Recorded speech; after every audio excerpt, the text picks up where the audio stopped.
All right, welcome everybody to the Select Board meeting, Jamaica Select Board meeting for Monday, January 11th. For the first item on the agenda is to call for any late additions to the agenda, if there are any. Are we going to be talking about budgets? The budget? That is on there. Oh, it was on there. I didn't see it on there, the original one. Did you update it? It was, maybe it was buried. I don't know. Discussion of the proposed budget is on there. Sorry. Okay. I also wanted to give some IT updates that some work I did this last week or so, but to be 5 minutes, nothing major. Okay, I'll put that down right at the end after budgets. I may move up Greg Jolly. He's at number 10, just a discussion around the town meeting if he does come in, because he's driving into town to sit in his car to get internet access. Joel, I see your hand. Yeah.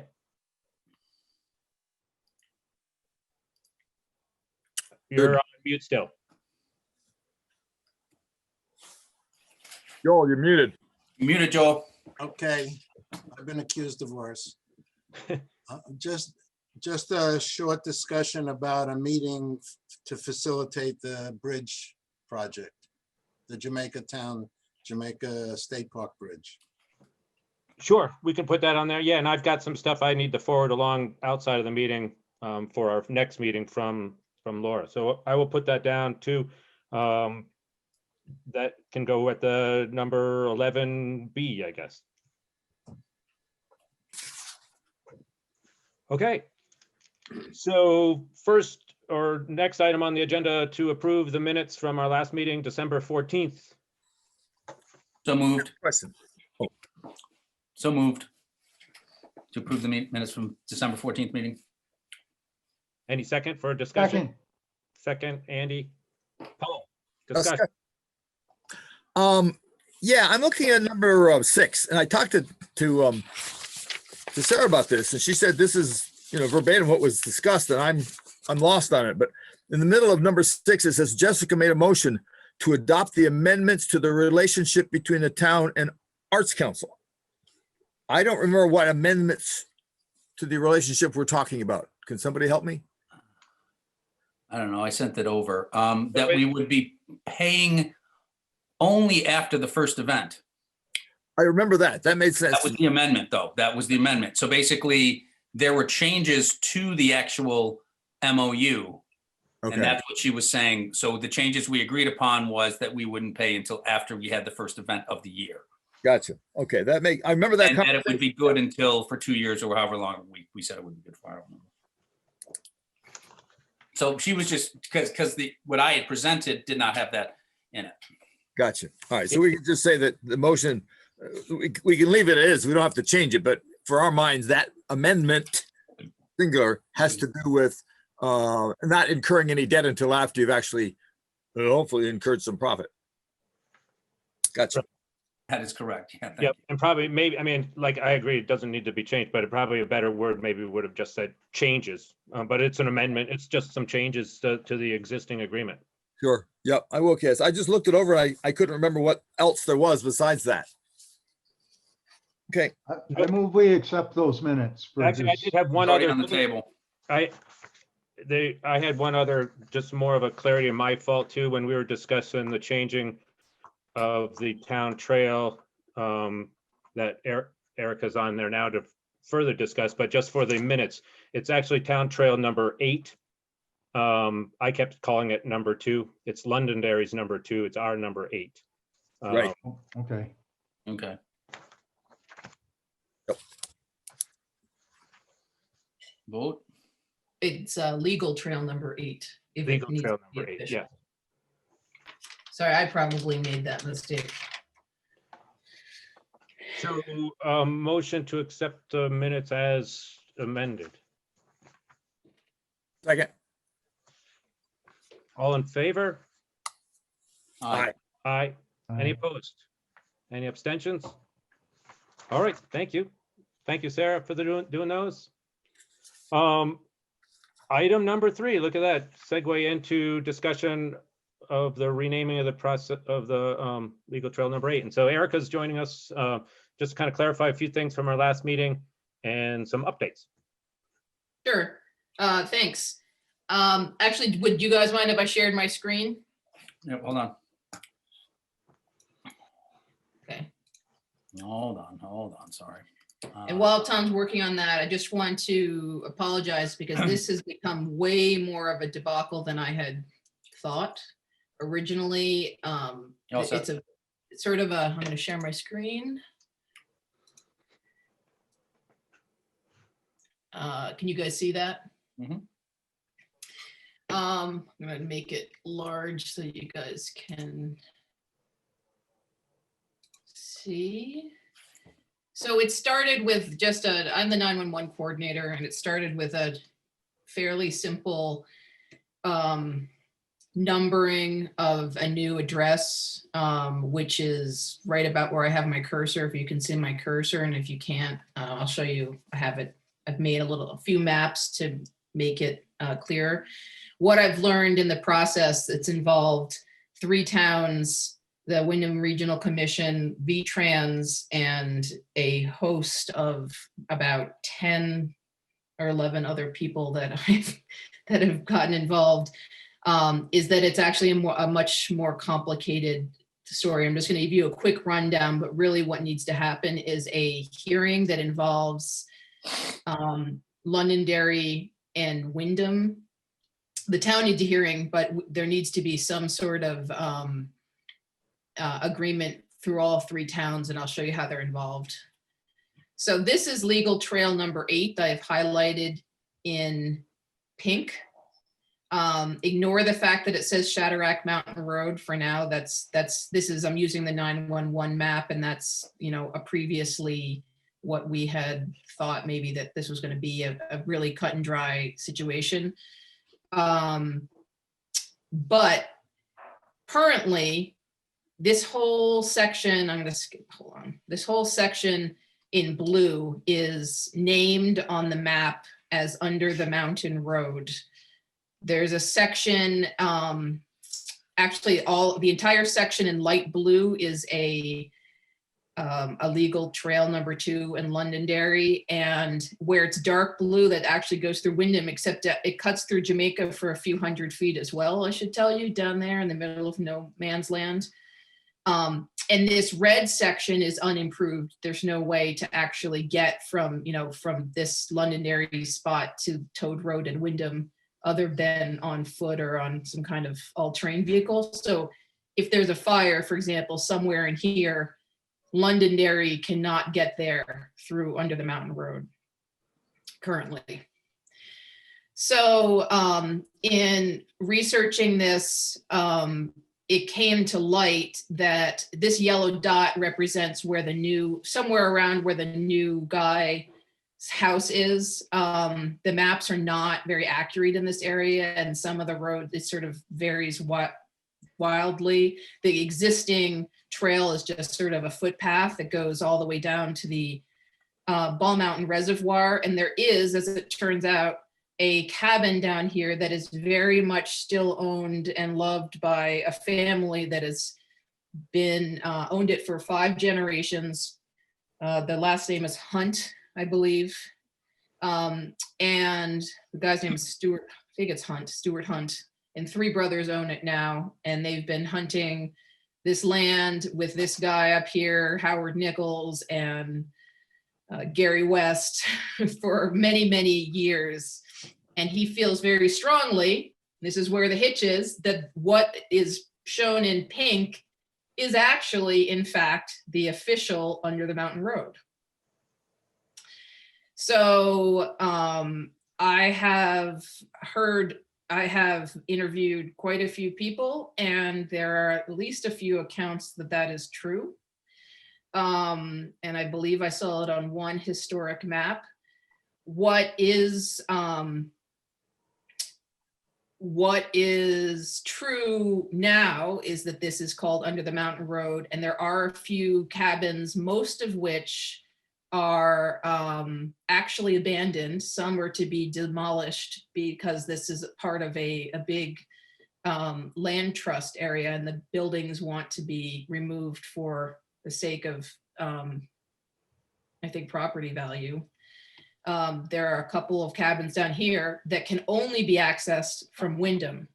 So I'm actually in the process of trying to figure out some solutions to present as a possibility for the board, for you guys, and for Londonderry and Wyndham. And one of the solutions is actually to continue, whoops, sorry about that, continue the road as historically was thought of, at least by some people, as Under the Mountain Road, discontinue this road as Under the Mountain Road and rename it. And the reason behind that is that from a 911 perspective, it is much safer to have a continuous road with one name than to have a road that has two entries that are 45 minutes apart. Because if there's a house on fire and it's in the middle here, and someone's made a mistake, because 911 numbers are numbered by distance from the front of the road. And if for some reason somebody makes an error, there's an emergency, and they get all the way out here and realize that the house is on the other side of this unimproved section, that means they have to drive all the way back through Wyndham. And I don't know if anyone's been on West Wyndham Road and Toad Road, but this is a long drive all the way back here. So I know that's a big discussion, and it involves a lot of people renaming roads. I will say that Londonderry is pretty mellow about this. Wyndham is extremely, no one's being very confrontational about it. So I think if we come up with a reasonable solution, that people will be accepting of it, and it's not going to be a big controversy or anything. The biggest guy that's the most upset about any change is the guy that has the cabin down here. So what I'd propose for now is that we can form a schedule for a hearing to take place on a day other than Monday by the request of Londonderry, that we can actually propose a real solution to this. And that means maybe me behind the scenes working with whoever is interested to come up with a couple of different possibilities of how to solve this problem, presenting them to the team of select boards or whoever is involved, and then solving it. And then getting back to, Wyndham Regional Commission and everyone that has the maps, VTrans. Any questions so far? Yeah, I have a question. Yes. Thank you, Ms. Bowman.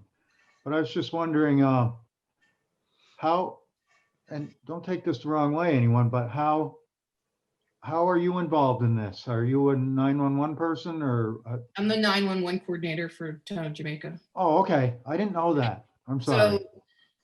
So, and the reason why it was confusing to me initially, and I thought this was a simple rename, is that this, the way that things are labeled in the database, it's by road. And in doing a search for all of the named addresses in Jamaica, this did not come up under legal trail number 8, because actually in the town office, this is also called Under the Mountain Road. This person's address is on Under the Mountain Road. So Jamaica already historically thinks that. Yeah, so that's why I'm involved. Not just a concerned citizen, but Oh, I just for the record too. I mean, yeah. that's all. I will say that I have heard some accounts that say that historically this road was actually a very important road in between Wyndham and South Londonderry. It has been thought of as over the mountain road. It actually is under the Glebe Mountain is the mountain. It's sort of a saddle between these two spaces. A lot of this information comes from Charlie Peck, who's very knowledgeable on the history of this place. But I've also spoken to 3 of the Newtons who they live right around here. Their family's been there for a long time, and several of the old timers, the guy that has the property here and he was in his 70s and lives down in New Jersey now, but he knows. So a lot of information, and some of it is conflicting as tends to be. So how do I proceed with scheduling a meeting is the question I have for you. Well, I think, I mean, as what you proposed before, as far, pulling together the interested parties and coming up with some recommendation, and you could probably, I mean, you can coordinate it through me to schedule a meeting. I know typically if it's going to be a brief hearing, we like to schedule it kind of in conjunction with this meeting because we can schedule it for 6:30 or something. But if Londonderry can't do that, then we'll have to think of something else, I guess. Well, they said they have their meetings on Mondays every other Monday, but I don't know if it's the same every other Monday as yours. Okay. I didn't get to talk to the Wyndham clerk. I only spoke to the assistant clerk. Yeah, I mean, as long as we can find a mutual time, I think it's fairly straightforward. It's probably a lot easier, even with Zoom, for us to all get on to a meeting for a hearing. I don't know the literal process, so I'll leave that up to you too, as far as what we need to do to schedule it, but Yeah. I mean, Eric- we're gonna have to post it and all that kind of stuff. Erica, it sounds like the bulk of the change needs to occur in Wyndham and Londonderry. Is that accurate? That is accurate. That So- is accurate. So we are involved a little bit in this over here. This cabin is actually in Jamaica. It's a rundown old cabin, but it's in Jamaica. Where's that? So there's, Oh, right there, yeah. yeah, I don't know if anyone's ever walked this road. It's really beautiful Mhm. walking path, but these cabins are not inhabitable at all. I mean, can't look, they're just old beat up structures. I guess my Yeah. question was, has anyone in Wyndham or Londonderry made any proposals about what to do from their perspective? What they would prefer? Well, I've been talking to Kelly regularly and Bonnie over there regularly about this because they already, it's partly my fault in not understanding that this was a legal, this house down here was a numbered house, and that changes literally everything because originally we were proposing to rename this whole thing Shadrack Mountain Road. But because of this guy's very strong objections to that, and that's valid, he doesn't have internet access, and that's why he couldn't even be here. I told him this was happening, but he's definitely wants to be a part of it, and it seemed very rude to take away the name he felt that was important to his family for so many years on a whim. And also if it's not the best idea for the 911 accessibility.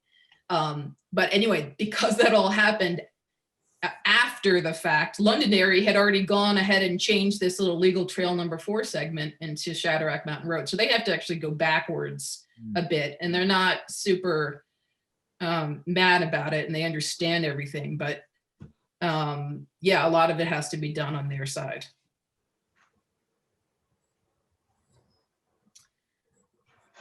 Sorry, so can we tonight vote on this to change the name of the cabin there in Jamaica? So our piece is done? That's my question. I think it would be, so we don't have to go backwards again, better I haven't had a chance to speak to V-Trans since this all, they sent maps, but I didn't speak to the actual guy, and they are sort of the keepers of the roads in the state of Vermont, more than even our local roads and Wyndham Regional. So I wanted to speak to them to be sure that that's a good idea before really proposing to make that change tonight. So I think it makes more sense to postpone any decisions until we're really solid on all 3 towns. But if we could schedule the meeting, then it can at least move. I don't have to wait till next meeting to schedule it. It does. It does seem to me like our position is to stand fast on what we've already got, rather than move forward with any changes, because the changes that are germane to this conversation are that little blue stretch up there that you're talking about. I mean, Yeah, listen, it's just not, I'm sorry, Paul, continue. I mean, that's my understanding. If residents, inhabitants of some sort that have been calling it Under the Mountain Road forever, And then that little piece that you're describing, the unimproved section, and over there, toward the blue one, there are other towns. So if we do nothing as it stands, to our piece of it, it's still known as Under the Mountain Road. Is that correct? No, We'd have to- legally now it's legal trail number 8. Okay, so we would need to change that to Under the Mountain Road to make it consistent with the 911 address of the camp at the other end. Yes. Okay. Gotcha. And then also decommission that small stretch near the blue patch and say that's no longer Under the Mountain Road. That's now Yes. whatever we want to make it. Make that legal trail, make it legal trail Yes. 20 or whatever. So, some people had some ideas of some of these old timers of what this road could be named, and that maybe is more of one of the examples of a series of options that we could present to the various boards. So are you now asking just for us to schedule a meeting when the parties from all the towns get together, or to actually schedule the hearing? I think the first thing is an informal meeting where the towns can get together, because I believe the hearings are something you have individually as a town.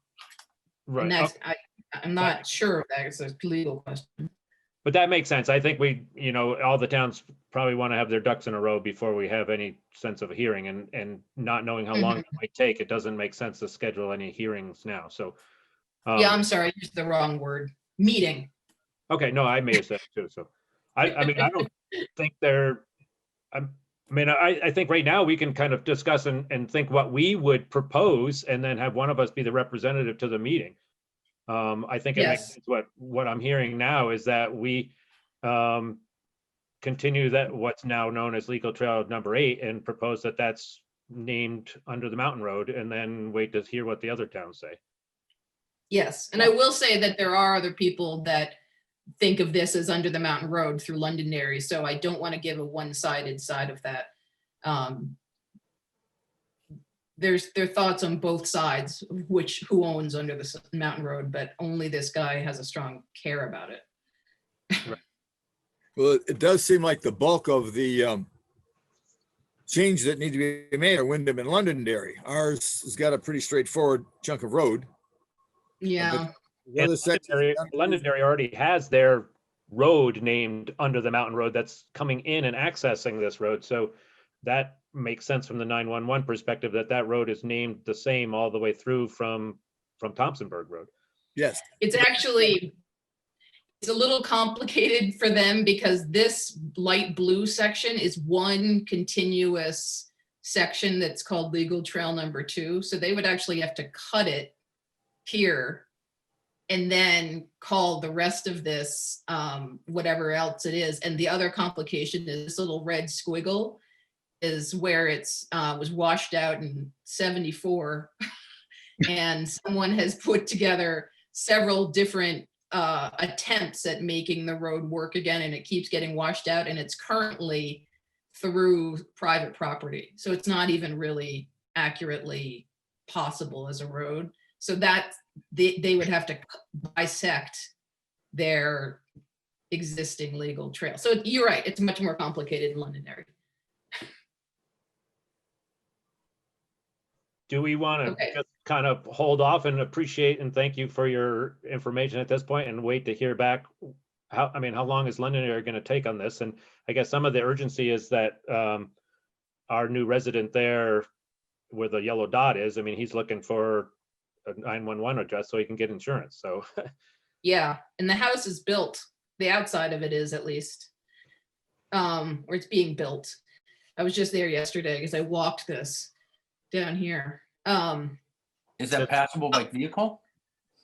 No, but yeah, that was the other part, is it used to not, this green section used to just be sort of a walking trail. He has paid, I think it's Wesley Amadin who did it, to improve the road all the way to his house. So it's now drivable all the way to there. But what past that, it's not then? It's walkable. Yeah. So You those can guys walk maybe, into the cabin? Is that how they get in there? Yeah, they must walk, or maybe they could take a four-wheeler or something. Okay, Could probably get a four-wheeler through. yeah. Yeah, maybe Okay. even a Jeep. I saw a muffler on the way down there on the side of the trail, so maybe they've tried. So do you have a sense of how long it will take Londonderry? Because I think that's, like you said, that's the more complicated part, and I don't want to rush and schedule a Um, meeting when they're not going to be ready. Yeah, I think it's like so hard. It's like, am I leading this or who's leading this? That's the part of the problem. I guess it's me. I think my only step that's missing is speaking directly to the V-Trans people and just making sure that that makes sense. I've already spoken to 911 and they think that they don't care what we do as long as it makes sense and it's safe. And Londonderry, I don't know. I think in a week we could get a proposal together. So I would love to sort of force it to happen sooner than later, like maybe next week sometime, to have a meeting. And I just hate to do it without everybody kind of being in, at least a good group of the people being in the room together on Zoom, just to make sure that everybody, if anyone has any objections, they're heard. Yeah, that makes sense. Do we want to pick a point person from our group so that we're all, I don't see that the whole board needs to be on the meeting. You want to send a couple of people? Sure. That makes I'll sense. volunteer. I'll do it. That sounds interesting to me. Yeah, and I certainly will too. I'm pretty familiar with it just from our conversations that Erica and I have had already about it. Yeah, I'll volunteer then. Great. It's a beautiful place for a walk if you're ever looking for a place. That's for sure. Okay, well, when can we do this?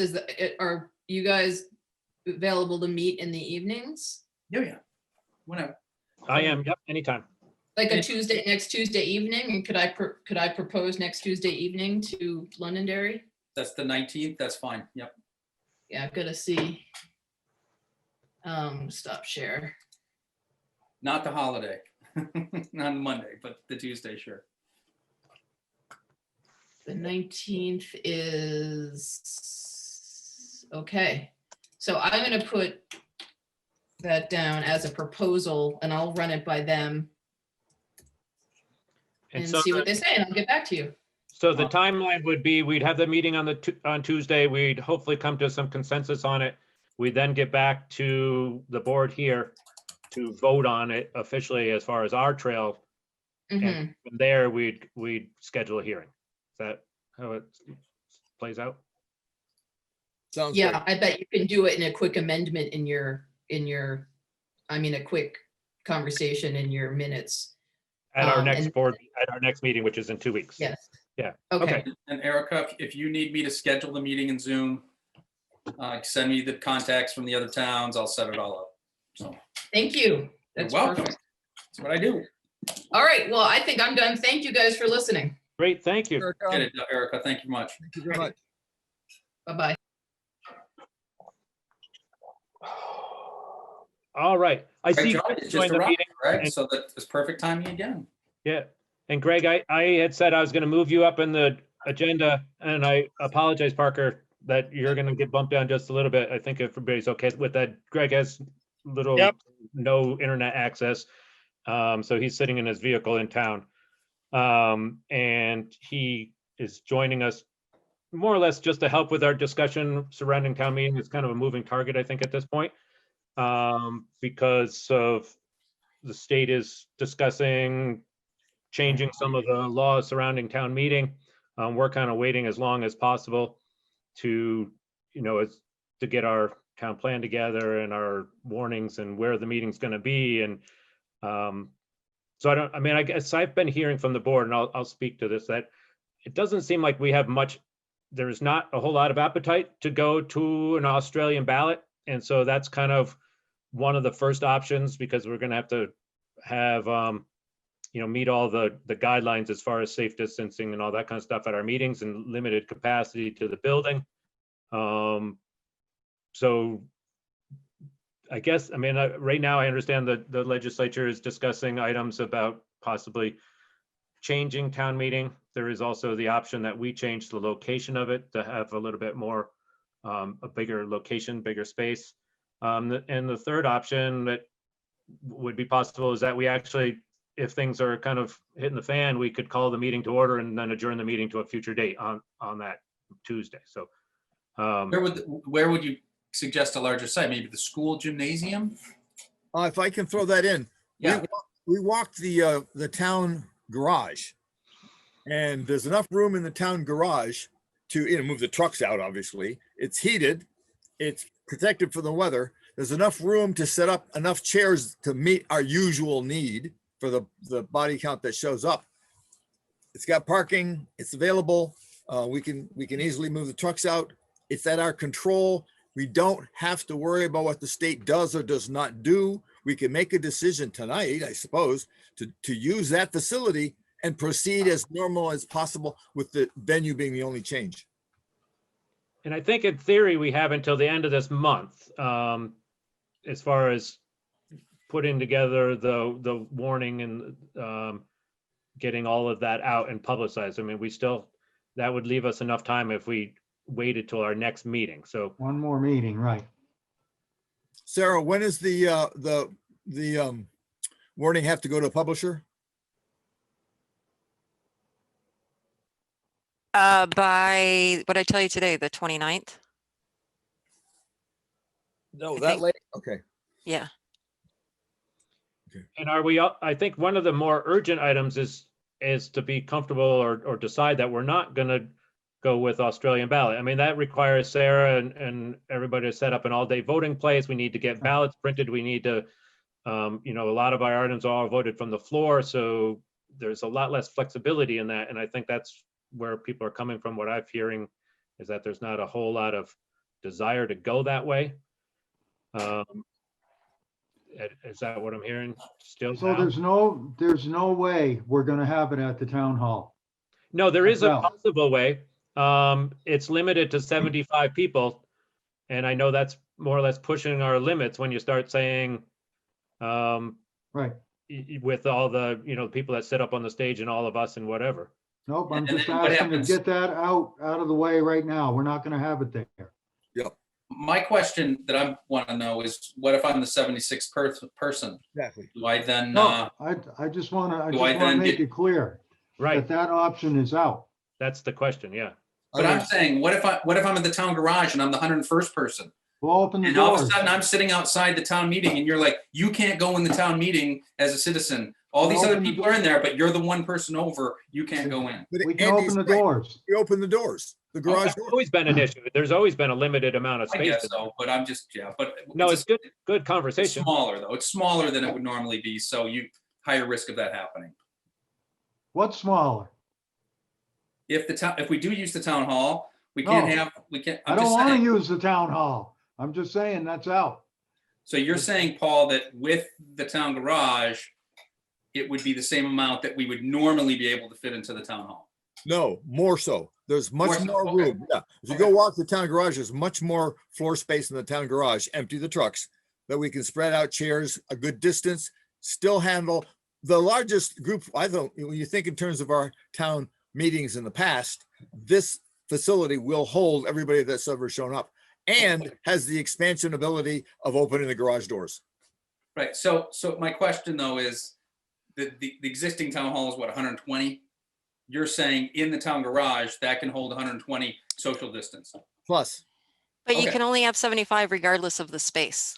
That's the law. that's in the town hall. What about? No, that's anywhere. That's, Total, yeah. anywhere. yes. So we still open the From door. my understanding, I could be wrong, but I'm pretty certain you can't have more than 75 people total, no matter how big your place is. But as quickly as we raise those doors, it's practically an outdoor venue. True. Some of this This may is- be, I mean, I think it's This all. is none of my business, but can someone ask that question before you guys do this? Because I believe even tents without sides classify as a building right now with a capacity limit. Oh, Because we run into this in our business, so someone should ask. Yeah, and I was about ready to throw out there that this is all valid conversation at this point, but we are not pressed to make a decision right now. That we still have until the following week, and we'll have a little bit more guidance or guidelines from the state. you know, Hopefully. whether they're gonna change the Tomorrow. capacity limits or whether they're gonna officially allow us to postpone the event or things like that. So Joel, you had a comment too. What about the possibility of a combination of that with Zoom? So limiting the actual attendance, but making available a Zoom connection so that people who are able to participate can join in that way. Right now, that's not an option that is allowed. How To do be you able to- vote? How does someone who's not really there vote, get registered on the rolls Right, to be able to be an active participant? They could potentially say, if you Zoom in, you can watch the town meeting, but you can't participate in the town meeting. And then that gets tricky. So again, I think we need to really wait and see what the state's gonna say.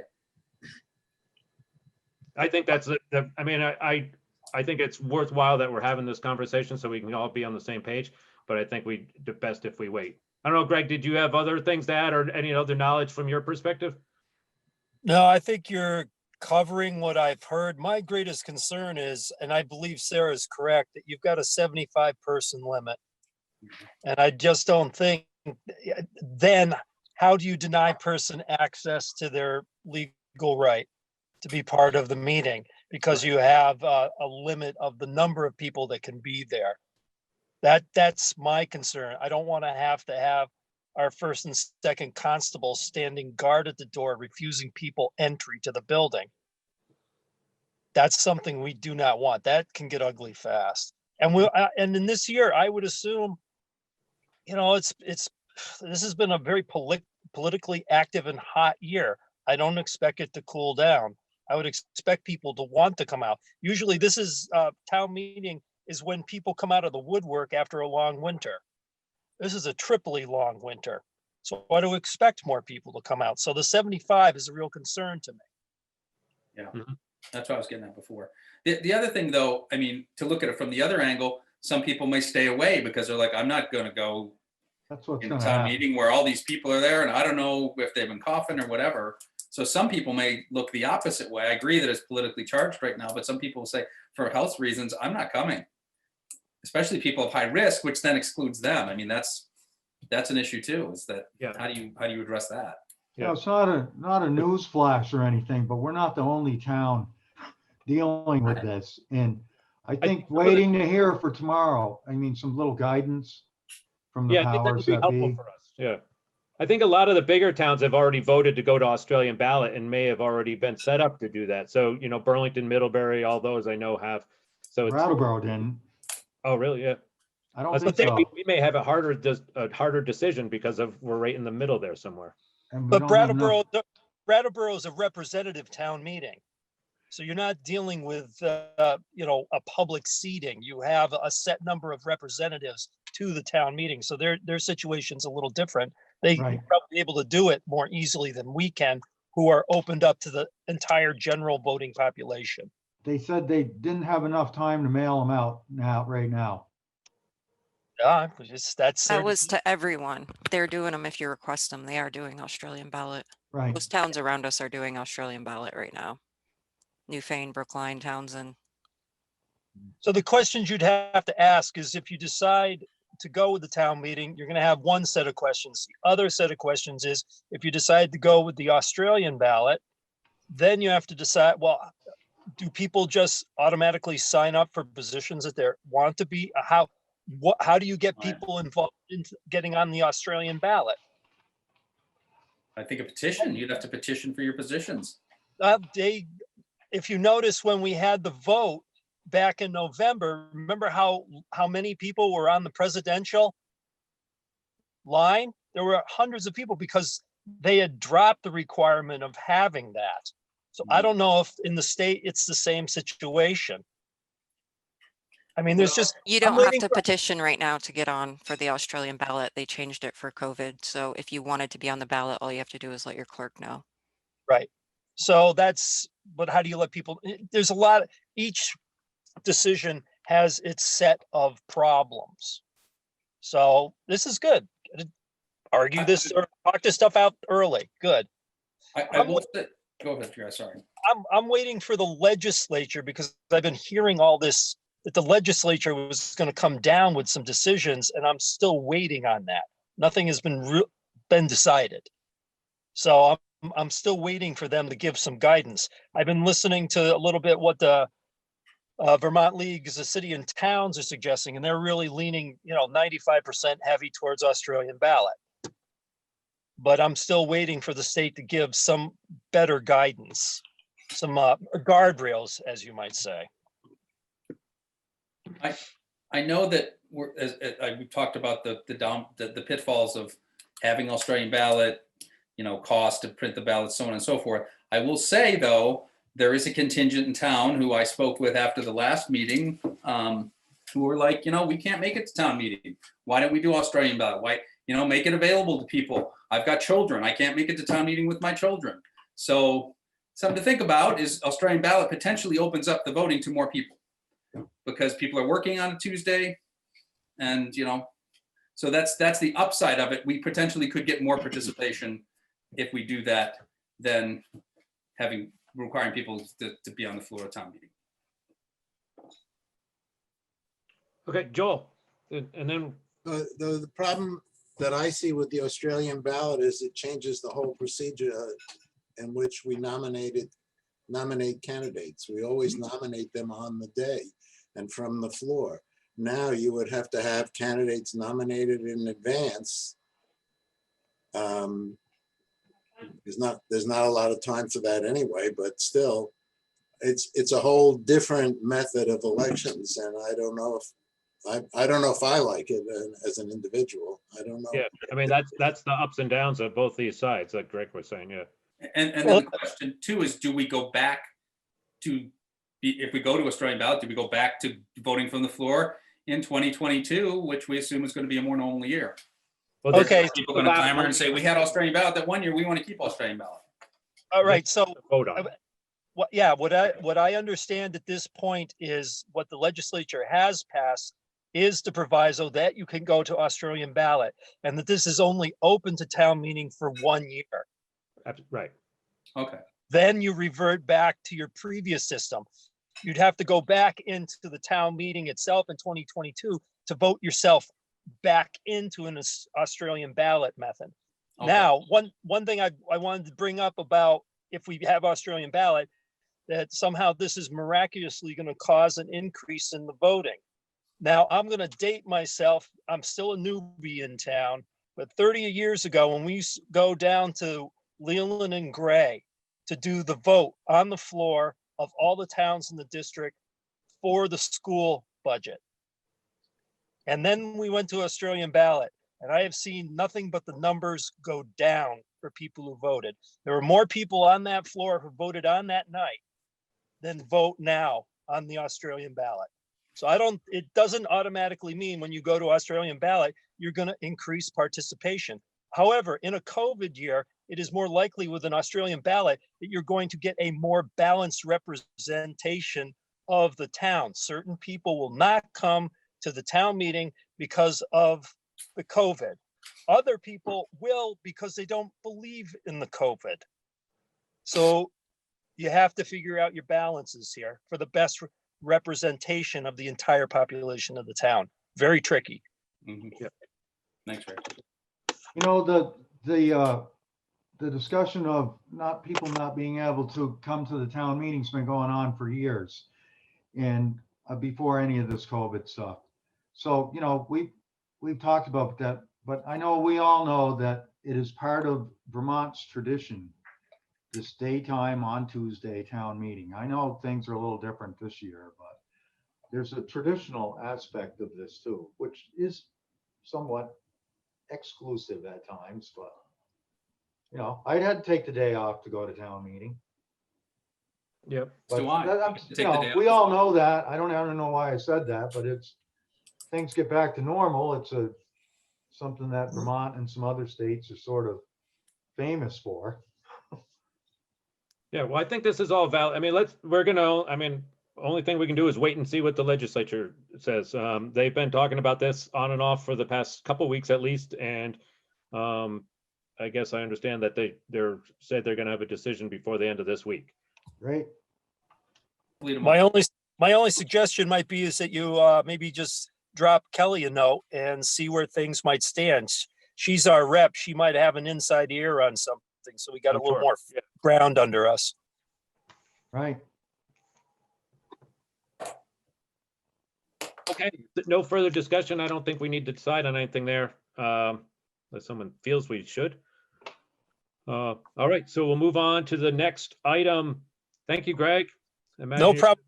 Can I just add one more thing about this? If- Absolutely. If you go to Australian ballot, which is valid, the way it would work is that I believe the night before you would have basically a Zoom presentation of your budget and all the other things that you want to Yeah. present to the town. As the town meeting moderator, I have nothing to do with that. That is a board function. So if you go to Australian meeting, other than putting my name up to be town moderator next year, I really have no official function for the board unless I'm invited in. But presently, I just want you to know where I stand legally as what's been passed by the legislature. Okay, yeah, that's helpful. Yeah, we would be required to have an informational meeting not more than 10 days in advance of the ballot. Yep. Okay, That's it. Thank you. thank you. Thanks, everyone. Greg, Thanks, Greg. So on to item number 4. And Parker's here, joined us. The item number or the item on our agenda reads, consider the request regarding the addition of an article to the town meeting warning to permit cannabis retail in Jamaica by select board initiative rather than town petition. So as everybody knows, the legislature last year approved the process to allow for retail recreational cannabis. I guess that's the right term. And gave the towns the towns need to opt in if they are open to the idea of having this business exist in their town. And so Parker had approached me, and so therefore that's there's 2 ways to do it. One is by petition, and one is by having us as the board put it on the warning. In a discussion, we kind of felt that it should be considered as the board consideration as opposed to a petition, just given the light of COVID and given the more personal nature of having a discussion.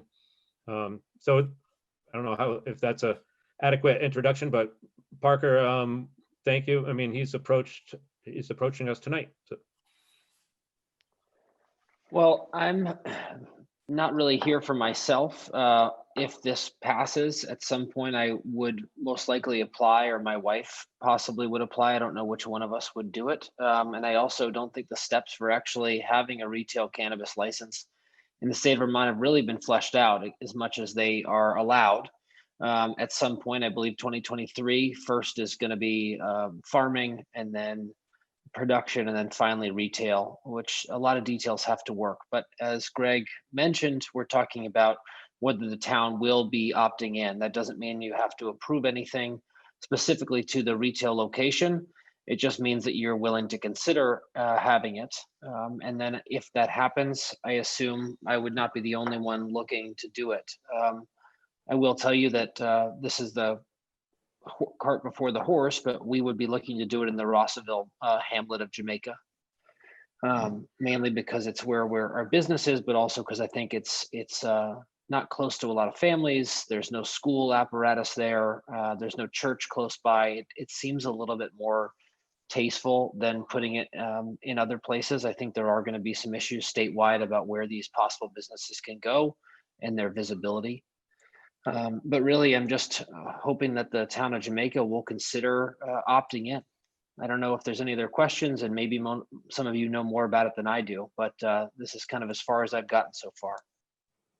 Yeah, and I'll speak a little bit because I mean, was forced, so to speak. I mean, Parker and I had this conversation, so I was interested also as being a business person and looked into it a little bit more and truly see it as a business opportunity for the town.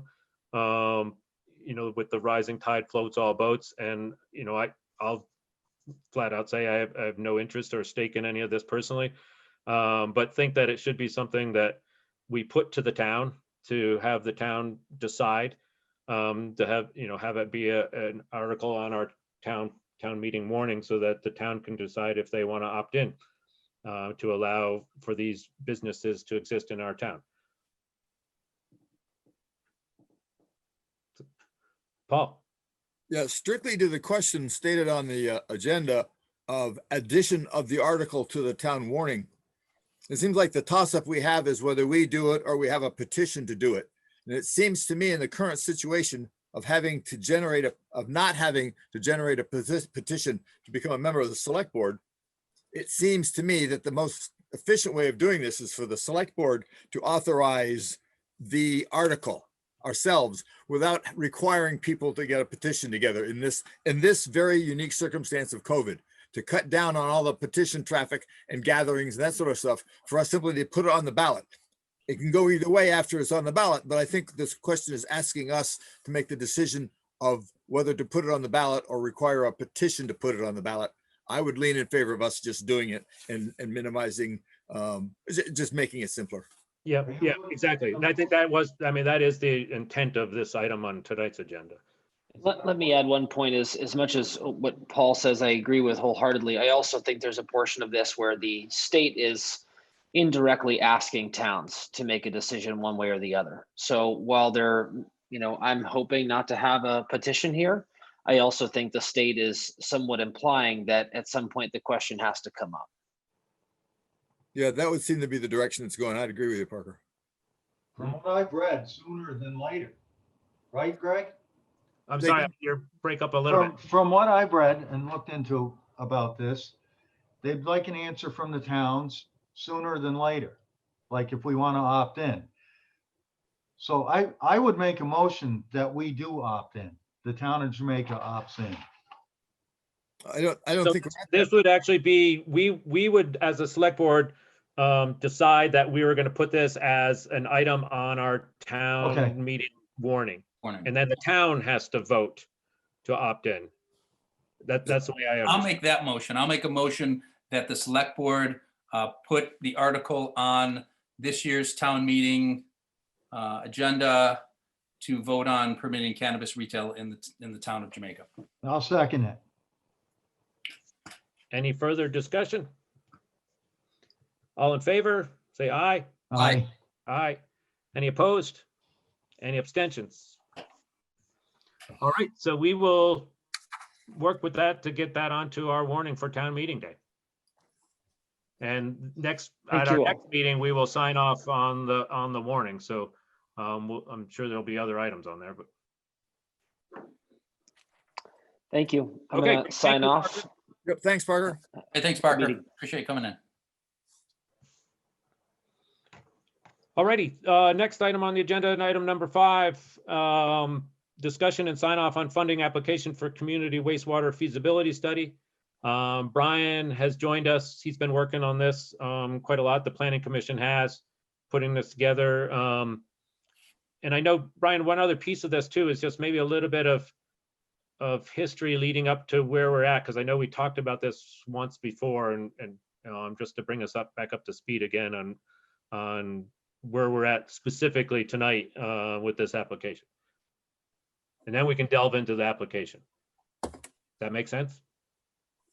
You're muted. You're on mute. I'm sorry, what's your question? I was just just as a little bit of background, I know we had discussed this before. Just where is it at now as far as the timeline? Why is it back on our agenda tonight? And I know this is pretty much the final details, but it was brought up, a question was brought up earlier, just what happened initially. I can't recall. I know there was a funding window, maybe some funding dried up. There's some, just maybe add a little bit of that history behind the scenes, and then we can delve into this. Yeah, sure. So obviously a little while ago, we had a select board approval for the Planning Commission to go ahead and fill out this application. And at that time, I reached out to Lynn at the state, who would be receiving this application, just to inquire where we stood. And she indicated that there was about $3,000 left, or somewhere around there. And there could be more money because an application that was approved, maybe they might back out. But the funds for the year was there were very little left. So that was a little disheartening, but in the meantime, she's like, please still put together your application, because if you put it in, you would be number 1 for July 2021 when the next funding budget interval comes into play. So I was like, okay, great. And then in the process of filling out the application, I had to put together a wastewater committee. And so I really tried to think through who would be good people as far as people that represent the town government, people that are stakeholders, and also people that are professionals in the septic world. And so I was able to pull together a wastewater committee and then go through the process of putting this application together and then getting it ready to be signed. So it was a little bit of a long process, but we were able to pull it together. And so here we are. Okay, and then, I mean, I guess it certainly asked Brian questions. I was thinking, and then the next part would be just a recap of, we obviously know what we're looking to do. But the funding for this, just to clarify too, the funding, if we receive the funding, is then geared toward feasibility study, which include citing potential cost. I mean, get into some of those details just again for refreshers, I guess. Yeah, this application includes a scope of work for 2 phases. Phase 1, which definitely is covered by the funding that is provided to us, it includes a scope for a preliminary engineering report. And that includes, going out to the site, doing some engineering reviews, and looking at the preliminary approach to confirm if this is feasible to be something that could really benefit the town. And then there's a second phase, which includes a final design. And there are multiple funding options for final design. Actually, there are 2 that I know of. And this application can cover final design, as reported to me, in the event that the state role additional state funds are not available. And so just as a recommendation, and as far as setting this up, it was, put your application together for phase 1 and phase 2. And then if the second option of funding doesn't come together for phase 2, then you have this as a backup. And in review, this application is to fund a feasibility review to look at the ability to, install this community septic system, and also look at the town to see, what our benefits would be and how it would help the town out. And, if we decide not to go to construction, we decide not to do it, then the applications provided, or the funds provided by this application would not be required to be paid back. If we decide to go to construction and put this thing in, then they would be required to be paid back. And there are loan options for that to space out over many years, decades. And so it was financially a way to move forward without a lot of risk and not a lot out of our pockets to look at something that could benefit the town. As indicated by the town plan, what the planning commission is charged to do. Right. So you're just asking, like the last time, that we give you our blessing or to apply for this grant again? Oh no, I think Greg put it on the agenda because the previous discussion was to confirm that we want to submit an application, and we voted to do so. Right. So then I had to take the application and fill it all out with the appropriate information and make sure that it was all there and accurate, and included all the requested data, including a wastewater committee. And so now that that's done, all all that is required is a signature. And I think Greg wanted to put this on to get people back up to speed on where we left off and where we are now.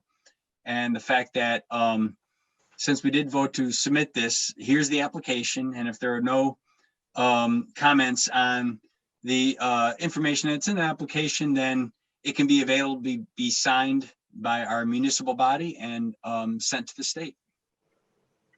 I would, Well, the reason I just one more question. Sure. Or the inquiry, a few meetings ago, or 2 or 3 meetings ago, I said for the heck of it, because I never heard if you were awarded the grant or what you applied for. And a board member said that thought that nobody had applied for the money, but the money was gone. And so you were gonna reapply. That's No, how, it was that's why. why. Started the application process. Inquired with the state to say, hey, where do we stand? Because I like drive this thing in, pull some all-nighters and get this thing done. And once I found out that it looked like our best case scenario was to complete the application and then have it in play for July 1st, 2021. It allowed me to take a step back and make sure I put together a really good application. So funds for this year were indicated as not available to cover what we want to do. But by still completing and submitting the application, we would be in line for next year, but very close to the top, if not at the top. And did someone submit an application from another town and get those funds? There is the information I got from Lynn at the state was that the funds had been divvied to applications that had been submitted. Okay, And there was one final application for the remaining money, and they were making a decision as to whether they were going forth or not. all right, But thank you. that remaining money was not enough to cover what Right. our application was for. $3,000 or, right. Yeah. Thank you. Sure. So what we're looking at right now is to start anticipating the application for July 21. That will be a no cost application, a no cost to the town application for the study. Correct. The results of which would then perhaps encourage us to go forward with the engineering study, I guess, review of plans that we would then have a portion that we'd have to pay for. But not until that time, we're on the hook for the cash. Is that correct? Close. The preliminary engineering report and then the final design is stuff that we can get funding for. Okay.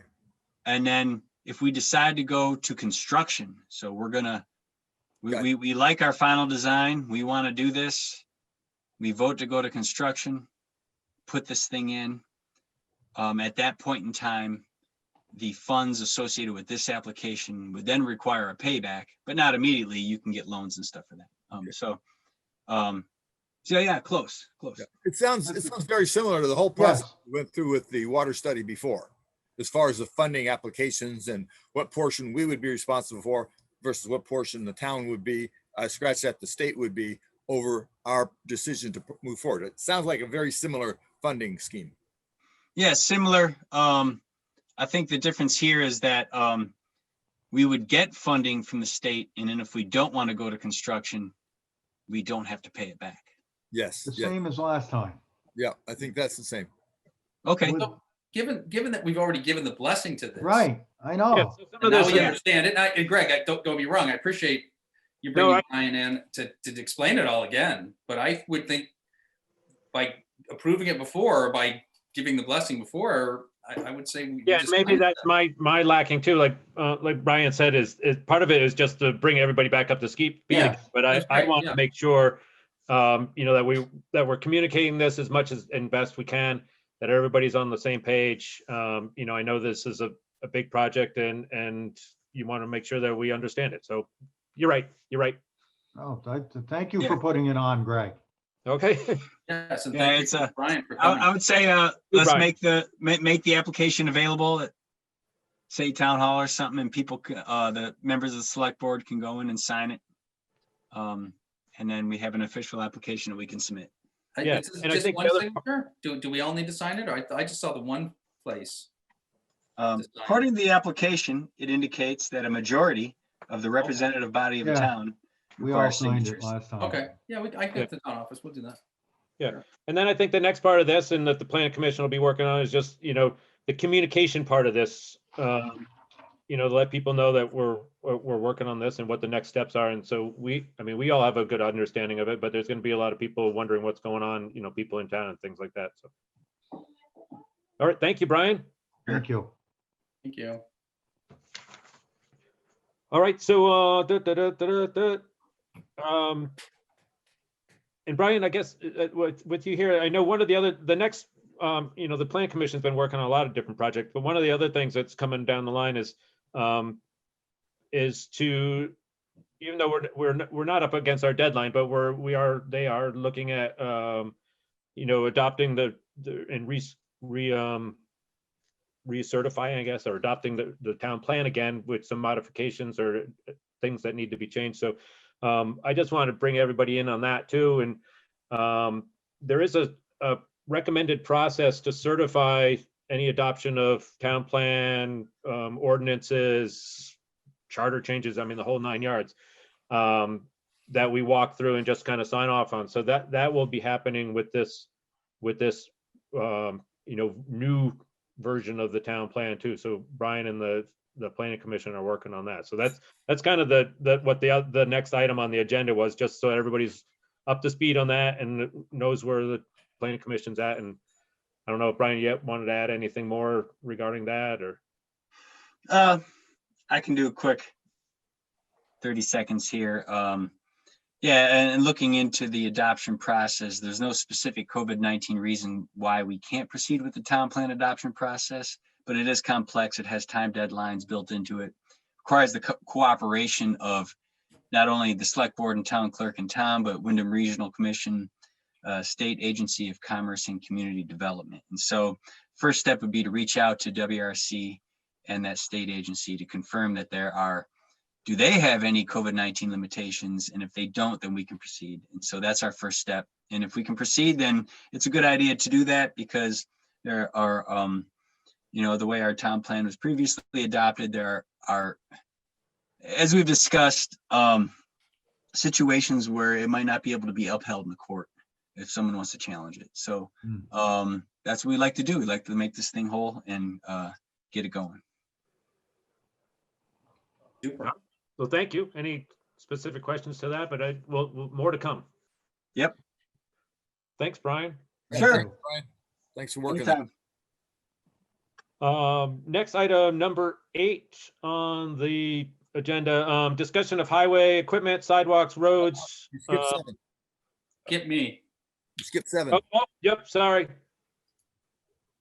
That's okay. Town hall maintenance plans, and this is Tom's item, being as our coordinator, our point person on the town hall. So take it away, Yeah. Tom. So a couple weeks ago, I think I brought this up. I got a call from Jay Stone of the Women's Auxiliary in town, and they wanted to give us money to potentially install air conditioning in the town hall. I said, well, let me talk to the state, because obviously let me talk to the Stewardship Preservation Trust, because we have to make sure that they're going to allow that. And so I talked to Meg Campbell last week and discussed with her the feasibility of what we could do regarding the air conditioning. What she said, and I also have talked to Chris Clark since then, is there's enough power in the building if we wanted to do so. She wouldn't recommend a window unit. She would recommend central air, and we'd have to somehow put the compressor, I know there's no land back there, behind the building, sort of out of sight, but that really seems to be the path that we would need to take to get an air conditioner in the building. So I've called Jay Stone back. She's returned my call. And so I haven't talked with her.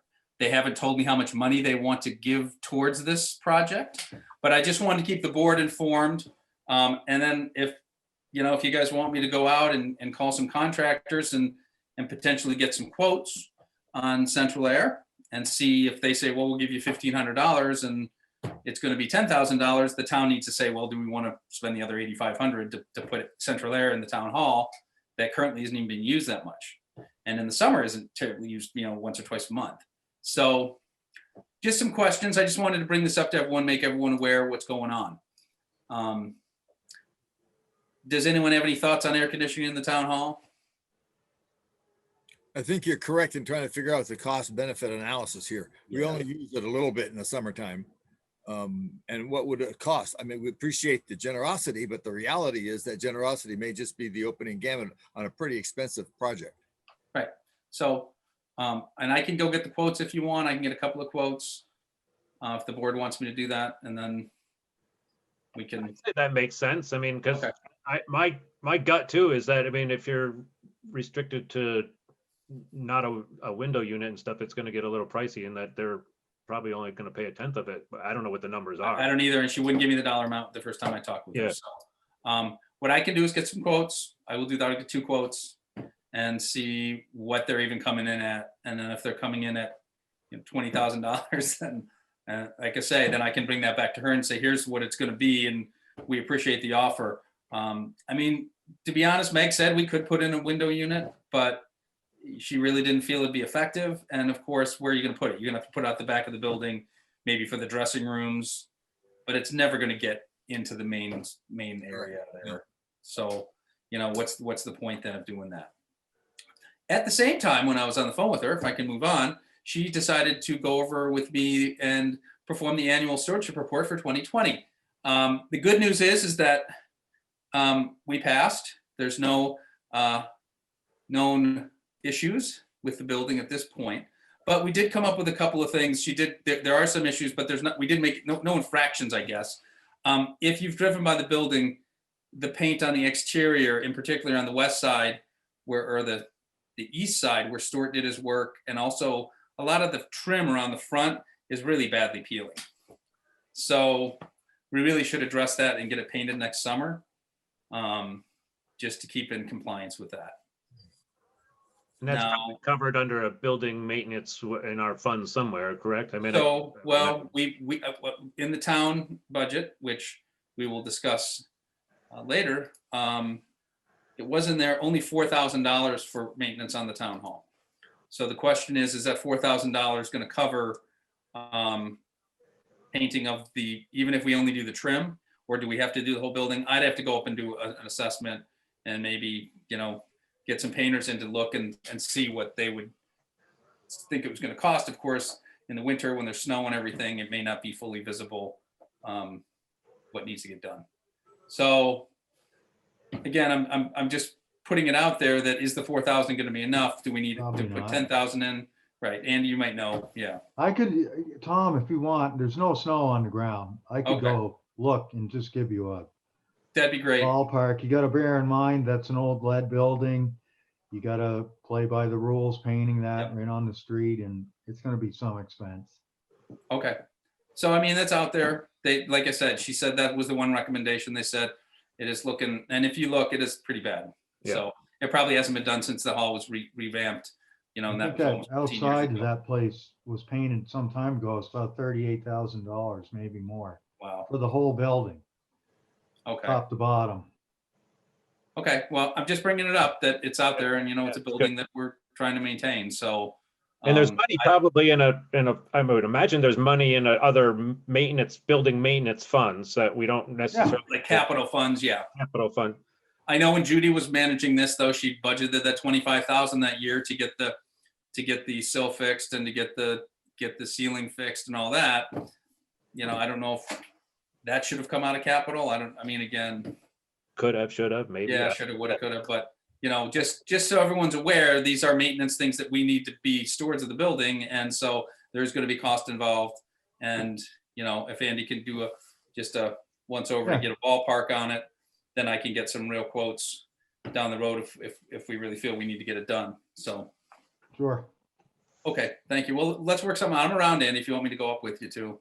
Okay. And I got a key, but I guess we're looking at the outside. So No, I'm just, like I said, there's not 2 feet of snow around. so that's you true. should Be be it's a able little to see bit, it but not all. terrible. Yeah. Mhm. Okay, that's all I have. from that. But like I said, we passed at least, like I said, there were no major violations. That's good. For Yeah. us, which is always good. So, and she's gonna come down. She said once spring comes, she's gonna come down and actually do a walkthrough inspection. She was gonna come down in the fall, and then she kind of got, just with COVID and things got backed up. And so hopefully she'll be coming down, and I'll go over the building with her. Okay, thank you. That's it. Thanks. Thanks. All right, now on to number 8. Trying to move it along. My discussion of highway equipment, sidewalks and roads. Through this on there, I've had some conversations with a few of you. I think everybody knows there was kind of a string of some bad luck. But I also want to, throw it out there, have a continued conversation about, bad luck's going to happen sometimes, and what some of our contingencies are. A couple of trucks were broken down at once. We were able to keep up with the roads. I know the sidewalk snowplow had broken down, and just to keep falling back to say equipment's broken and not do it isn't always an option. So, and I think Tom was probably one of the more vocal about it. I don't know if you're alternative, if you want to throw out some comments. Yeah, I'd like to talk about it. Sure. I mean, I walk the loop. I live in the village here, so I walk the loop often. And it was, to be perfectly honest, it was embarrassing. After the second storm, we had the 2-foot storm. They came in. That I got texts in the morning at 4 a.m. from people in the village because they were clearing the snow at 4 a.m. saying, how come things are so loud? Why are they doing it at this time? And I had to text back and say, I'm really sorry. This is what we decided. So the streets were clear. I think we need to think that. I think we need to communicate that better. Maybe start at 6, maybe do it the night before from like 8 to 10 a couple of nights when parking's illegal on the streets. I don't know, or just post stuff and say we don't have people park. So that was the first thing. Then we got those other storms, and it wasn't as much. It was only, 6, 8 inches. But I walked the loop, couldn't get across the bridge, walking in Route 30. If we had any businesses in town, there's no way anyone could have accessed those businesses off the sidewalks because the sidewalk was just deep as snow. I've had people from the church complain to me after the first storm that it wasn't cleared off in a timely manner, and they were forced to bring people in and try to shovel a path so they could get in the church. To me, it's embarrassing. I mean, we're this quaint little town with a beautiful village here. And granted, we don't have a lot of businesses, but we need to be able to clear our sidewalks off. And we need to be able to do that in a timely manner. Now, granted, I understand that there were some mechanical failures and some equipment failures, but this is 2 storms now where we failed. Okay. We need to, if we need to have contingencies for one. If for some reason we do have equipment failures, then maybe we have Amadins on call and say, hey, if for some reason we can't, it's not going to be every time, and hopefully it's not going to be ever, but if we have a bad storm, could you come and help us out after you do all your other plowing to try to help us? I don't know. I'm just thinking about, like I say, if we did have businesses in town, if we had a restaurant at Asta's, if we had, when Patrick opens his place up, those stores are going to be inaccessible. And to me, that's not the town. I think our town needs to work harder to make this better. Yeah. And I think a contingency is the main thing. And because there's going to be times where we can't get at it or something broke. And I think the other part too, and it seems like a lot of times, it's not just the state trucks, but it seems like all the individual driveways are plowing snow back into the sidewalks too. So needs to be, I think, a little bit of a better communication, let people buy in, know that they're partners on this, and that we need to step up our game. And communicate to people too. I mean, nobody knows. I didn't know, other than the email I got from you that Saturday morning. But if I'm not on the select board, I don't know why the sidewalks aren't plowed. I don't know why there's piles of snow everywhere. Right. You just assume the town's not doing their job. Yeah, and why we're So- trying to do it in the middle of the night because the road's got no cars in it, but people I don't get it. understand that either. I mean, yeah, we failed that part. I mean, I think the initiative to get it done was great, but not in the way it got done. 4 a.m. is way too early for people. Got to work. It was a weeknight. And Listen, They're I running got loaders something out. to say about the time thing. If it snows in Vermont, and we just missed out on 40 inches, like 10 miles to the north and the west of us. I mean, those guys, the state guys, the regular plow guys, our guys, they got to get out and keep up with it. I don't care what time it is. That I don't agree with. I But agree with the rest of it. I mean, they gotta be out there and do it when they can do it. I mean, you can't let 40, we didn't get 40 in the village, but we did damn close to here. You have to keep up with it. I agree with what you're saying, Andy. It snows in when- Vermont. It snows in Jamaica. I get it. I When mean, if there's you a want to storm, spend 50 grand on snow blower equipment, we could do that. We have this discussion every year. And how come I don't get any calls or texts? People, they don't have my goddamn email or they got my email and my text, that's why. why don't they Andy- call me? Do you get calls, Paul? Not anymore. I get calls and texts and I usually get right to Greg, but Andy, I agree with what you're saying. If there's a snowfall and they're out plowing the roads, I agree with that. But this was a planned event. They didn't plow the driveways. They didn't plow the sidewalks. And then they said, we're going to do this on this day at 4 a.m. It wasn't snowing. There was no other snowstorm coming. It was a planned event that was not communicated to the neighbors in town. And people were sleeping. And all of a sudden this loader comes up and starts loading on the trucks because they're driving by I heard them driving by my house. And then I got a text like 15 minutes later. So, I mean, I don't live right in the village, so they weren't doing it in front of my house. But I understand if I got to get up to go to work and all of a sudden this thing's going at 4 You're gonna a.m. have the same problem if they got to get up on a Saturday morning too. I think there's some Maybe so. balance here. I think, you know, I hate to say it, I think you're both right. You know, they definitely got to get the job done, but if we can communicate it a little better, how it's happening, especially if it's a planned event. You're right. I mean, the snow's got to get off there and they Yeah. couldn't keep up with 40 inches with the snow blower, even if it was working. And so they had to get the other That machine. thing never works. Yeah. That snow blower doesn't work. It worked on 3 inches. It's not funny. Go, Paul. I got one more thing to say. Paul, sorry, okay. Yeah, I'll wait. Let me go. The question I have for both Well, of you, my thing, Okay, Tom, go. Sorry. I'm going to go and say, I also want to complain as a citizen that my sidewalk does not get plowed. And I know, Greg, you asked me to call you back and I didn't get to you last week because I was busy at work. I don't understand it because I don't know where it I don't either. is, but I think The grader- they end where they They're think using the they're. grader, they're using the grader to plow the sidewalks down here. They got to my driveway. I walked out to kind of say, hey, guys, keep going. And he was already backed up halfway back to Depot Street. And I'm like, he can't move it around and just go the extra. It's 25 yards. I don't understand. But I'm still complaining about it. This is now the 3rd year I've lived here and they haven't, they plowed it. They've done it one time in all the storms all winter long. They've done it one time. And Is it the bridge to frustrated. nowhere kind of thing? I mean, that's, what- I mean, I'm saying that this kind of gonna be blunt. I mean, is it the bridge to nowhere? Where is this? There's It's the sidewalk. bridge to nowhere, but I got people walking in front of my house all day long. People walk from the village down. Joel, you do it. You But walk then- down past my house to the state park. I got people walking by all day long No, but then and they walk on the sidewalks. my question though, then, is dogs. the sidewalk, it still ends though at some point. There's It not a ends to sidewalk about- that it goes all ends the way up past- to Route 30. Right. It ends past my house. And people get on the sidewalk there and walk the sidewalk around Andy's house and walk down to the state park. Yeah. But And they're eventually forced they to gotta walk get on the again. road. I mean, I'm being a devil's advocate a little bit. I'm Like, just I saying. think I shouldn't be the point person here. I think somebody, I mean, I can call Keith and say, can we do 10 more feet or 20 or 30 of the sidewalk? And I think they just don't know. I mean, that's where they end. They They don't end do my it in front driveway. of the old coffee house. They don't do it in front of Laura's house either. I mean, that's just what they do and don't do. And so we just need to redefine that. Well, I'd That's like it to that's be a done. different discussion. Yeah, it's a separate discussion. I just venting a little bit and wanted to get done. And like I said, I let people walk by my house all day long. No, I understand that part, but the sidewalk doesn't go all the way around the loop either. It That's does not, you're right. okay. Paul, I'm gonna go. I see you, Joe. Paul. me.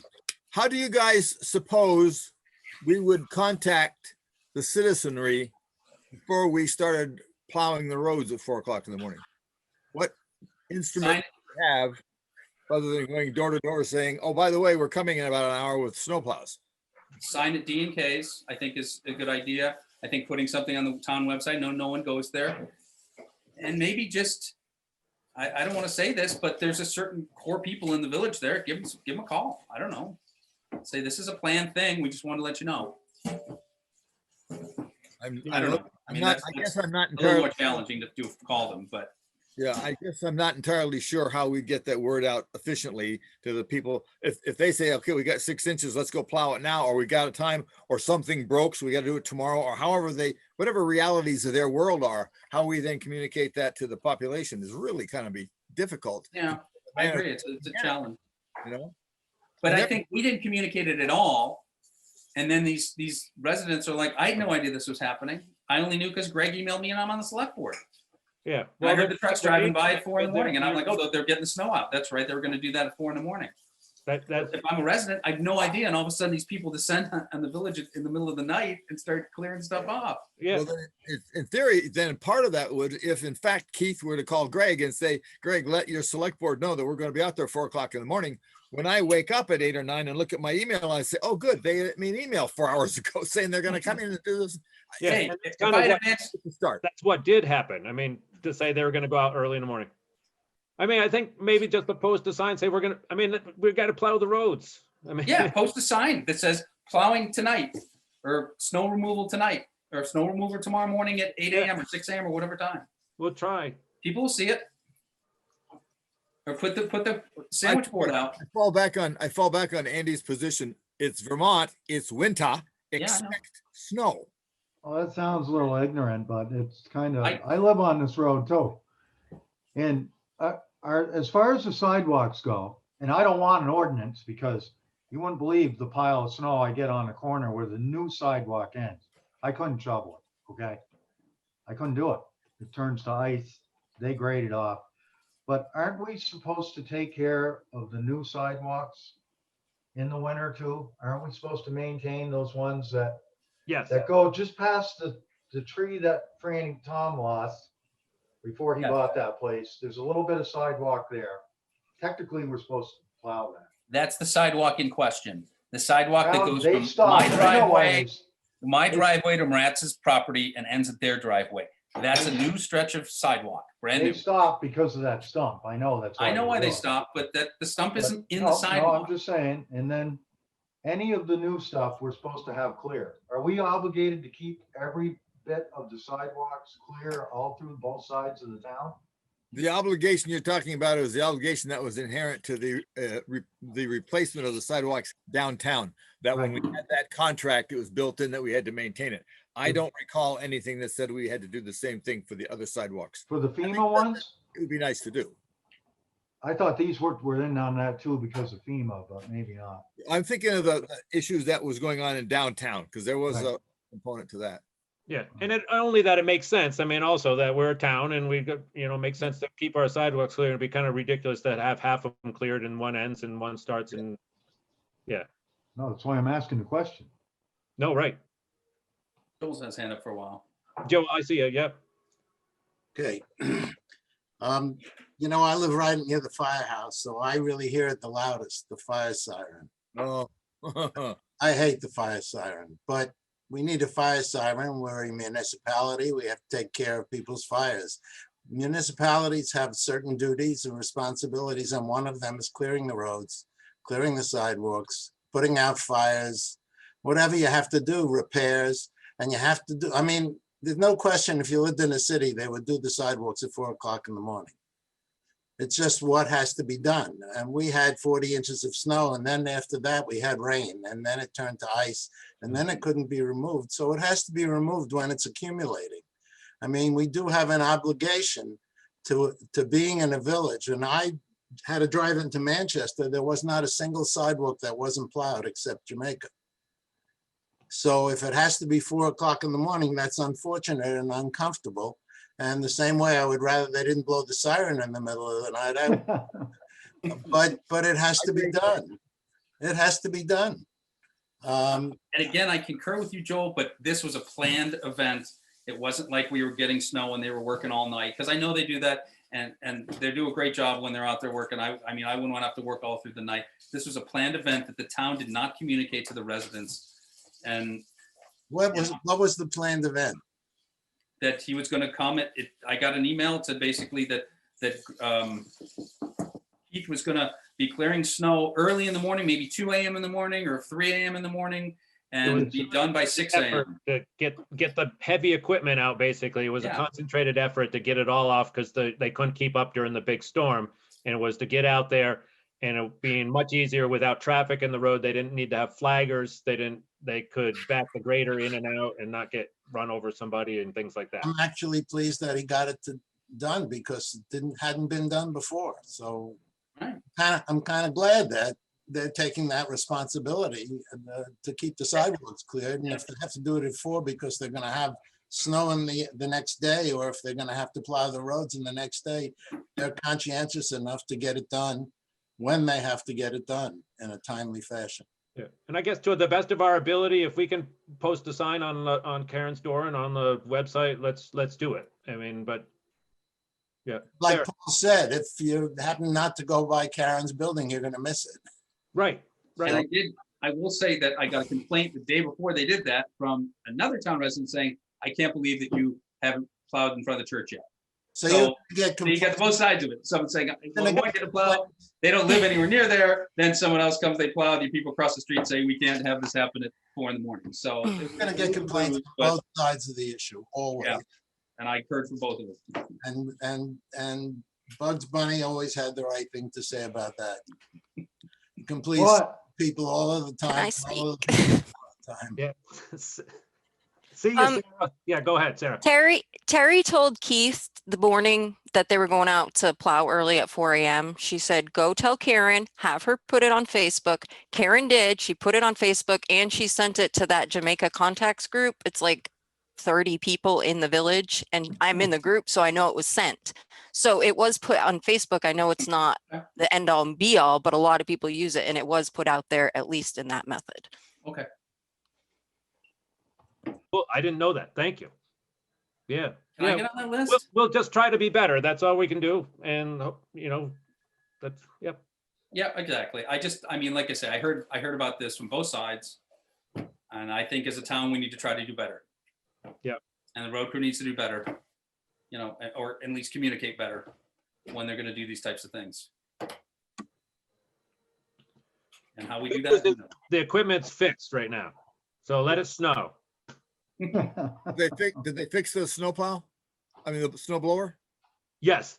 They did? Oh, good. Yep, yep. Piece I of don't think it's been crap. used yet because it hasn't snowed, but. Okay. Item number 9, I threw that out there too. This is some town meeting discussion. I still haven't, as we all know, we've been discussing the potential that we may not have our current listers, you know, with Lou's leaving town and looking at the alternates for the listers. I've been doing a little bit of research and with VLCT and with our attorneys about what we need to do to proceed to do this.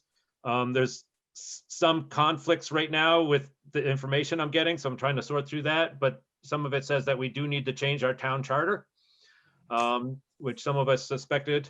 I'm a little confused on how it ended up as an item on the warning 4 years ago and whether or not that would have been fine, but I wanted to put this out there. I thought I'd have more answers by today, but I hadn't heard back from our attorney. If that's the case, if we do need to change the town charter, we will have to go through some, you know, the hearings and all those types of things too, to remove the listers from the list of voted positions that's specifically stated in the town charter right now and put them on the appointed position, or better yet, leave them off totally so that we'll have the option to do whatever we want. So, Paul. Yes, it was put on the chart on the warning last year because of the impending loss of all the listers. Right, but if we weren't able to appoint a lister because it was in our town charter that it was a voted position, I'm not sure how we would have gotten around it if it got passed. Well, what happened was Lou decided to hang around for another year. So the immediacy of the issue kind of faded. It's No. not fading this time. I understand that part, but it was an item on our warning 4 years ago. And if for some reason we had voted on it, I don't believe we could have taken action because our charter wouldn't allow us to have. That And was so gonna be part- that's where I'm a little confused by the information I'm getting. Yeah. So worst case scenario, we have to change our charter and we have to initiate that process. Probably. Yeah, which would probably again have to vote on and act at our next meeting. You know, so some of this is up in the air, similar to the rest of our meetings. Well, Right. it seems to me that this time unlike the last times we've been able to kick the can down the road, there is no more cans to kick down the road. That we need to either cut or, fish or cut bait here and say, this town needs to make a decision about how they're going to manage their listers. And since we Right. have no volunteers and we have no listers, we need to hire somebody and we need to make that decision. If it requires a charter change, so be it, but we need to do it. I Absolutely. know we talked about this before, but what did we do when we changed to hiring the clerk and the treasurer?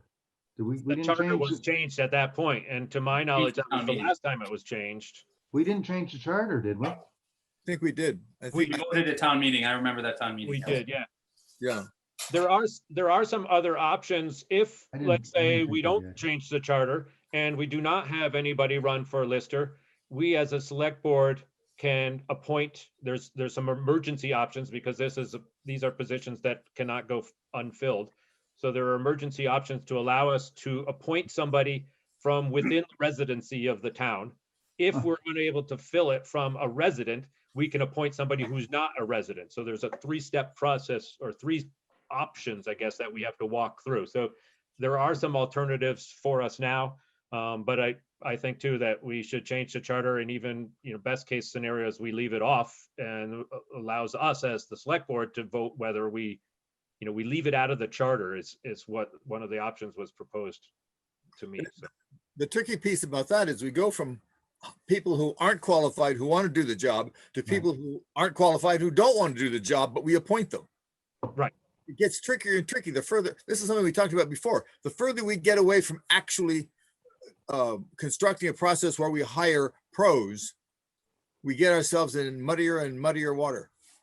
right, I agree with Paul there. I think. absolutely. Oh, I do too. Yeah. So didn't we say we had to make a choice on this today? So we can add it as a vote to the town. We haven't, that's why I was saying we have until next week, our next meeting, when we have To to make a approve decision. the warning Yeah. that we Yeah. have to have it on there. So Well- you said you're waiting to hear from the lawyers, Greg? So hopefully we'll have more information. Absolutely. Okay.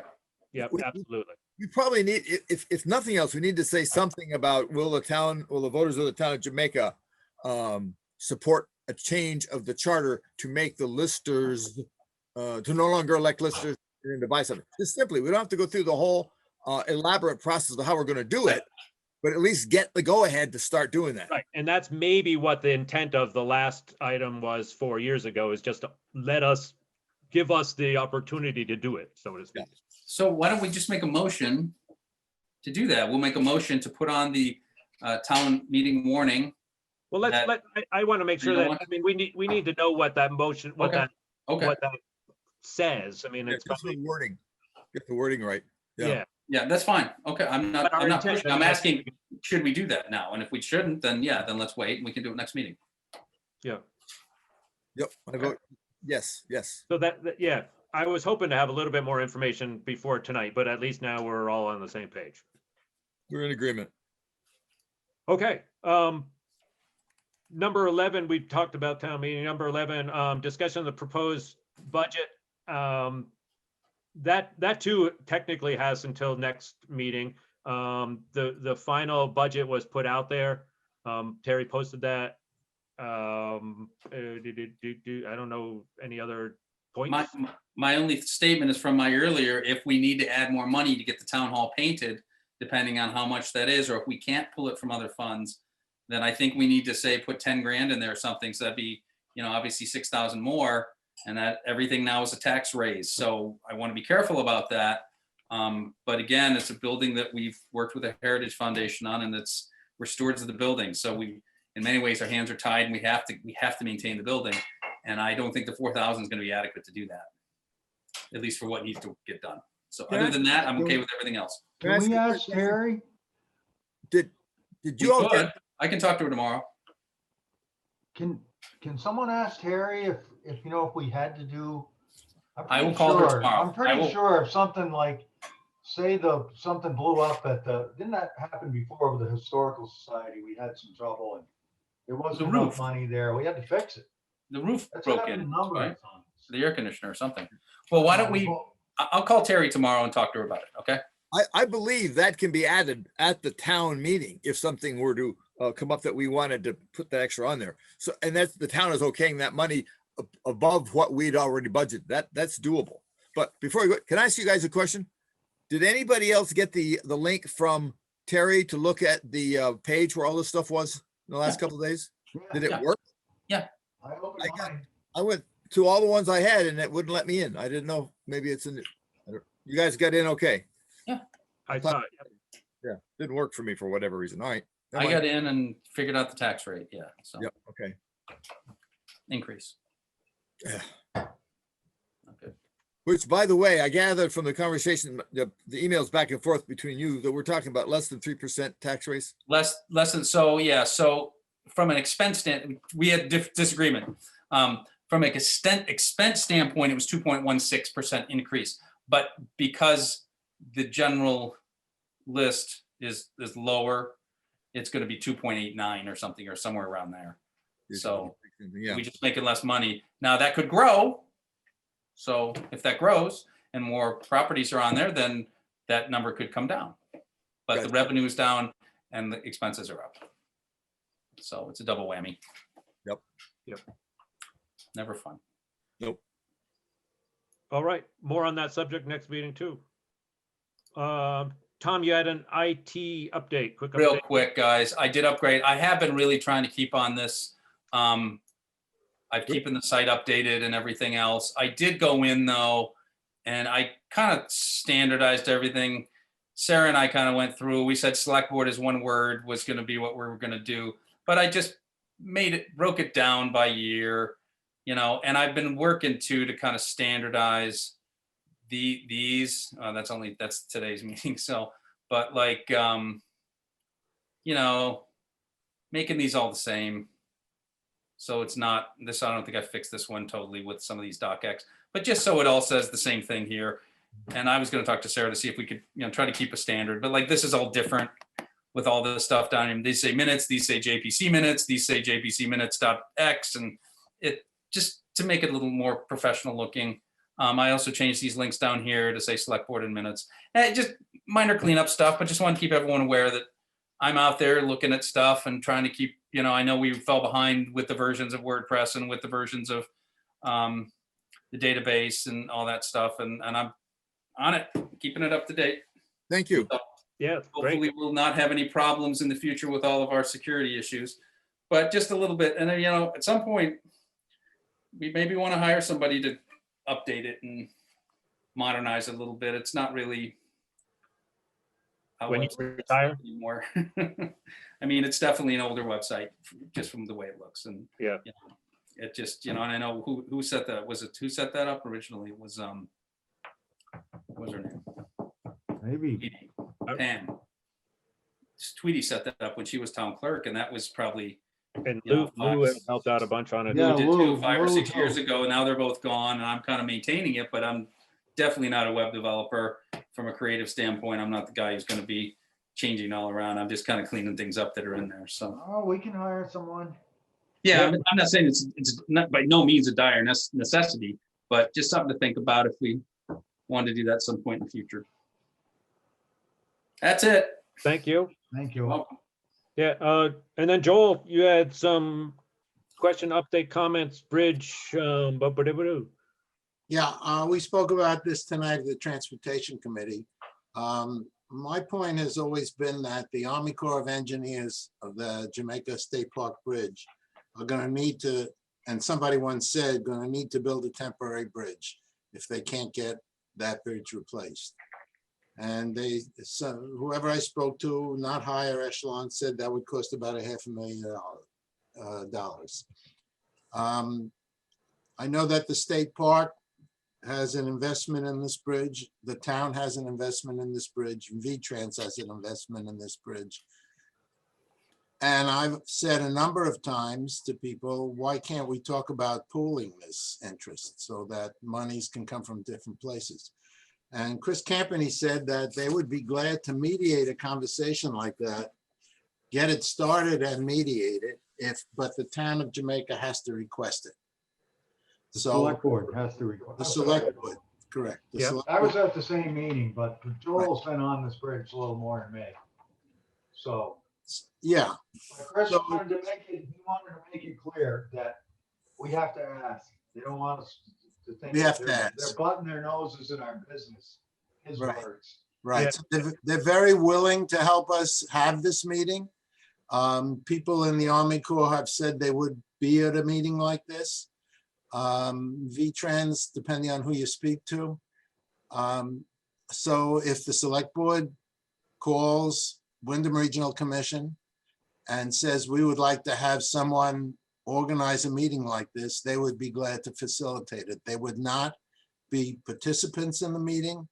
They would just negotiate to have the meeting. So I'm suggesting that the select board request this of the Wyndham Regional Commission. Could I just add a little bit to that? My take on it was too, that they would help us all the way through this. Yes.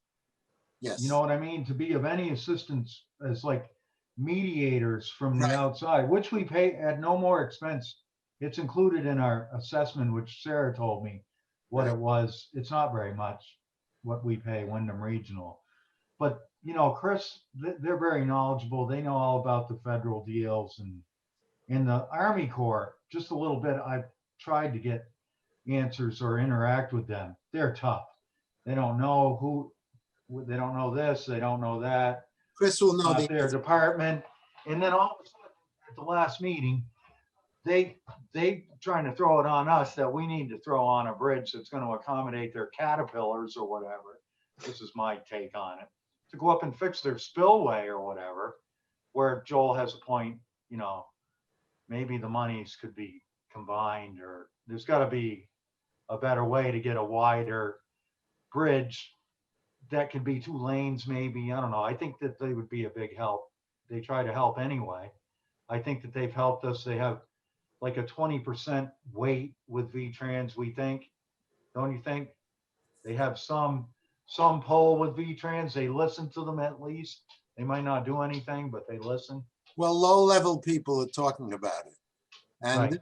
this meeting could involve people who could actually make requests and decisions. I think it's a great idea. I mean, If we keep saying that, well, it's got to be a landmark bridge, and that we don't want to build a bridge that's supposed to last 100 years and then fix it to last another 10 or 15 years. Whatever has to be done, there has to be a way to negotiate it if you speak to the right people. And I know that I don't think the Army Corps is our enemy. I think that we just don't get to speak to the right people. But the people at this level at the Army Corps are really very helpful people, and I've had lots of conversations with them. They don't have the pay grade to deal with an answer to that question. I'm sure somebody will say, why should we spend $500,000 and then tear it down? Somebody would say that. Whether we need a 2-lane bridge, or I don't know that we need a 2-lane bridge, but we need a wide enough bridge to bring a traffic. But it's not Andy or me or select board to figure out the technicalities of that, just to negotiate to get people who know to start talking together. And it's happening. It is happening. The bridge will happen. We don't want it to happen wrong. yeah, I think it makes sense to formally, I mean, I don't know if it's Andy, just because you're on the transportation committee, to talk to, Joel, I can speak for the select board, but sure. yeah, we can. You know, I would. You know, Chris could put it in, maybe send a letter to the chair saying what he told us, or we could He just said- say, he yeah, said we'll go along with that. He said specifically that he wants to be asked. Right. Yeah, Well, let's ask him. I would gladly do it, or that's why I was suggesting though, if Andy, because you're on the committee too, and as the representative of the board, either way, I think it makes wonderful sense. I mean, why I not? could send him a letter if you want. Do you want us to just make a motion on that for him to do I that? don't even know. Do you have to? It's not gonna, it's all I don't part of, know. it's I'm all asking. part of what they do anyway for us. You could just do it by consensus. Consensus, yeah, I do think it. so. Yeah, I'll put a letter together and run it by you and send it to him. that'd Unless, be awesome. unless I'm stepping on your toes, Greg, but I'm on, Absolutely not. I'm on the transportation committee, so all I gotta do is just hand it to him. I don't have any toes anymore. Froze off. Well, I know you got your hands full. I should do something once in a while. No, that'd be, I'd love it. Thank you. Okay. Any other discussion on that? That's great. The rest of the stuff is more administrative. Take a look at the pay orders, the timesheets. I've looked at them. I don't see anything out of whack or ordinary. The invoices for the equipment repairs haven't come in yet, so hopefully we're not too shocked by that. Any other public comment? Anybody else? Bob? Make a motion to adjourn. You gotta do that, you gotta vote on the highway, the timesheets and the pay orders first. I'm gonna say goodnight. Good night. Good night, Joel. Thank you.